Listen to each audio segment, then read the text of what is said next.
যদি এটা মনে করা হয় যে এই গোবর দেবী একের পর এক গোবরগিরি করে যাবে আর আমি বারবার এসে ওকে উদ্ধার করবো, তাহলে কিন্তু এটা ভুল ধারণা, একটা রং নোশন। আমি তো এসব কোনো কিছুর মধ্যেই থাকতে চাই না। পাচকগিরি পাচকগিরি খুব তো বলে, অথচ বারবার এই পাচককেই তার কাজ কম্প্রোমাইজ করে বাঁচাতে আসতে।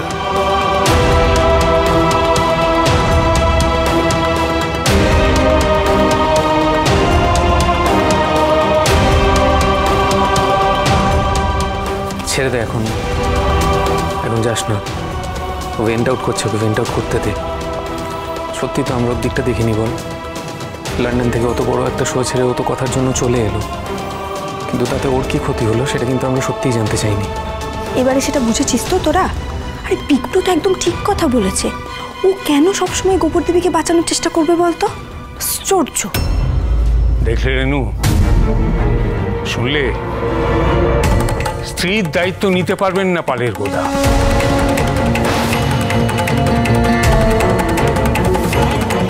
ভাবলাম বোধহয় একটু চৈতন্য হয়েছে,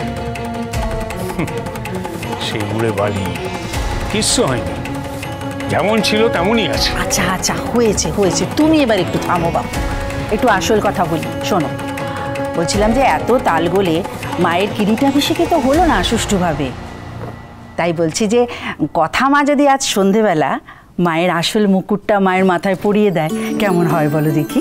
বাহ, তাহলে তো খুব ভালো হয়। যার নির্বিঘ্নে কিরিটাভিষেক করার কথা ছিল, সেই কথা মাই আজকে মায়ের মাথায় মুকুট পরিয়ে দিক। ওই তো চা এসে গেছে, দে দে দে চা দে। বাবা মা তোমরা বসো বসো বসো, চা খেতে খেতে দুটো দরকারি কথা বলবো। বসো বসো, দে দে চা দে চা দে চা দে, বসো।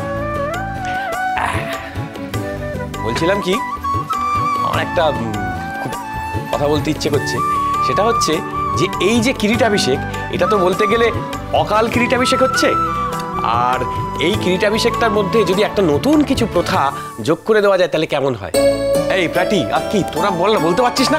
আজকে অগ্নির জন্যই তো আমরা মুকুটটা ফিরে পেয়েছি, তাই তো বলা যায়। আর এদিকে কথাও বাড়ি ফিরে এসছে নির্দোষ প্রমাণিত হয়ে। এই যে দুজনের মিলিত প্রয়াসে আমাদের বাড়ির মুকুট আমরা বাড়িতে ফিরে পেয়েছি, সেই জন্য আমি বলছিলাম যে আজকের আরতিটা যদি ওরা দুজন মিলে করে তাহলে কেমন হয় কেমন হয় কেমন হয়? সবাই বলো কেমন প্রস্তাব? আরে এ তো দারুণ প্রস্তাব। তাহলে আমরা একটা কাজ করি, আমরা সব আয়োজনগুলো সেরে ফেলি না দিদিভাই, কি বলো? কিরে, আরে কায়দা কানুন তোরা বল, তোরা চুপ করে আছিস কেমন হয় সেটা বল। খুব ভালো হয়। হ্যাঁ, তো ভালো আইডিয়া ছোট মামাই। এটা তো সত্যি যে বিগ ব্রো না থাকলে মুকুটটা আমরা এইভাবে পেতাম না, আর মুকুটটার ওপরেই ডিপেন্ড করছিল কথার ছাড়া পাওয়া, নির্দোষ হওয়া। তো ভালো আইডিয়া হোক। পাচক মশাই কি আমার সাথে কিরিটাভিষেকের আরতি করবেন? এই এদিকে শোন, তোদের কি দুজনের মাথা খারাপ হয়ে গেছে বলতো? না মানে তোরা কি আবার যেচে বাড়িতে একটা অশান্তি বাঁধাবি? তোর কিছু একটা বলার থাকবেই না, কি অশান্তি? হ্যাঁ, কি অশান্তি হবে? বিগ ব্রোকে ভালো করে বোঝালে ও নিশ্চয়ই বুঝবে। হ্যাঁ, যত সব উল্টোপাল্টা কথা। বিগ ব্রো এর আগে কোনোদিনও ঠাকুর ঘরে ঢুকেছে না? ঢোকে। এই তোরা কি সব ভুলে যাচ্ছিস নাকি বলতো? এক্স্যাক্টলি, ভুলেই তো গেছিলাম। সত্যি তো এটা মাথায় ছিল না। বিগ ব্রো তো ঠাকুর ঘরে ঢোকেই না। এই এটাই হলো আসল কথা। তিমির, পালের গোদা শ্যাঙাতরা যা বুঝেছে তুমি এতদিনও সেটা বুঝলে না। আরে অগ্নিভ কোনোদিন ঠাকুর ঘরে ঢুকেছে যে ও আর কথা মা দুজনে মিলে আরতি করবে? দেখো, আমার তো মনে হয় না করবে। করবে না? না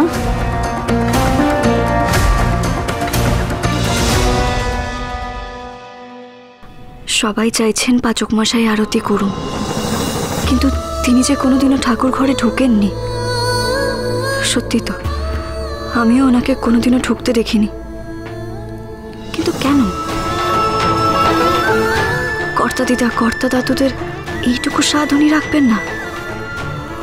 কথাগুলি, এই তোমার সুযোগ বাড়ির প্রবীণদের সঙ্গে নবীনদের একটা মিল করিয়ে দেওয়ার। কাল তো নতুন বছর, তার আগে এই কাজটা করতে পারবে তো তুমি? Yes, Paul, I can understand. But I had told you my problem. Yeah, but I'm ready to pay the fine. It's just that I need some time please. কিসের জন্য সময় চাইছেন পাচক মশাই? আমার জন্য বিদেশ থেকে ফিরে আসতে হয়েছে বলে কি ওনার অনেক বড় ক্ষতি হলো? একবার জিজ্ঞেস করি। না না বাবা, থাক। আবার বলবেন গোবরগিরি বন্ধ কর। Thank you, thank you. পাচক মশাই,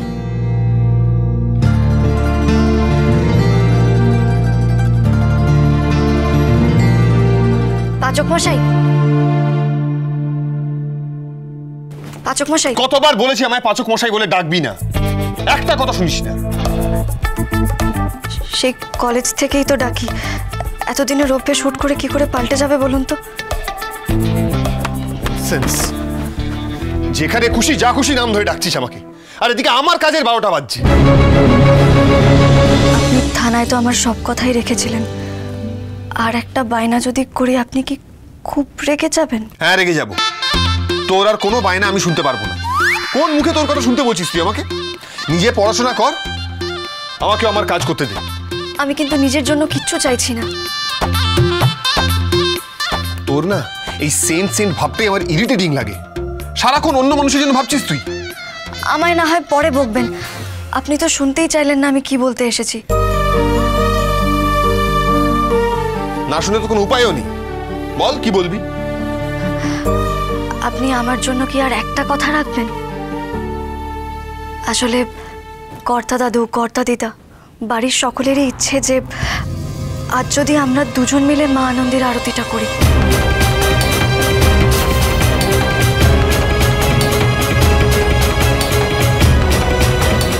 আমি রাখতে পারবো না।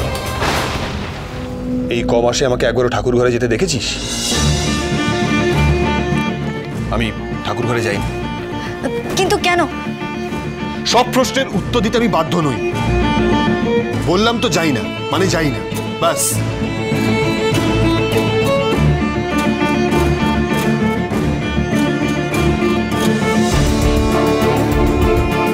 আমি কোনোদিনও কাউকে বলিনি কেন আমি ঠাকুর ঘরে যাই না।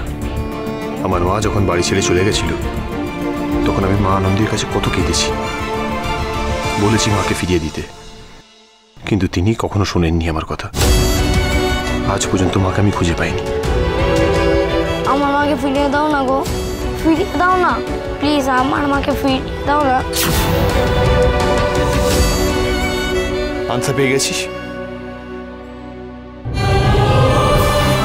নিশ্চয়ই পাচক মশাইয়ের কোনো একটা অভিমান জড়িয়ে আছে ঠাকুর ঘরে না যাওয়ার পেছনে। আমি কি করে ওনাকে সেসব কাটিয়ে আসতে বলতে পারি?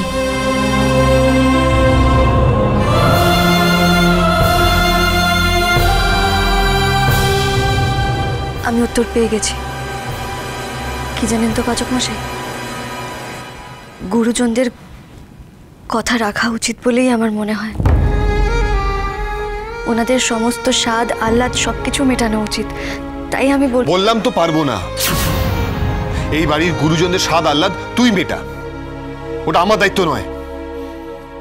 আর আমার কি করা উচিত না উচিত সেটা আমি ঠিক করব, তুই না।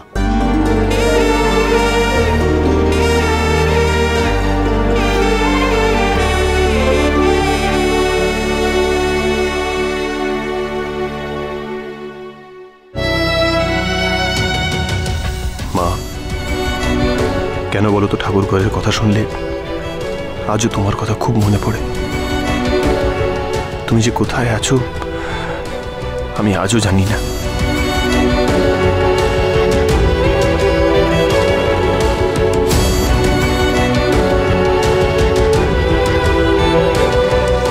পালের বোধ আসছে না তো? কর্তা দাদু আর কর্তা দিদার এখনো আশা আছে যদি পাচক মশাই একবার আসেন, কিন্তু তিনি তো আসবেন না। এবার প্রদীপটা দিয়ে তুমি আরতি করো মা।